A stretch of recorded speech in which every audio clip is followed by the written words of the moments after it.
Good morning, guys. Good afternoon and good evening and good day. Gagawa ko ng inhaler dito.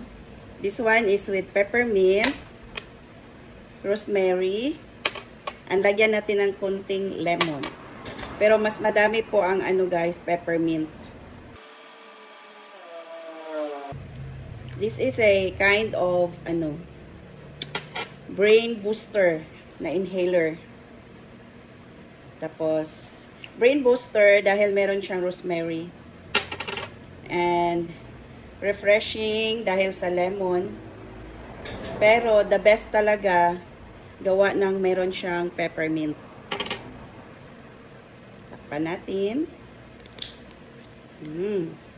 So ganito siya, guys.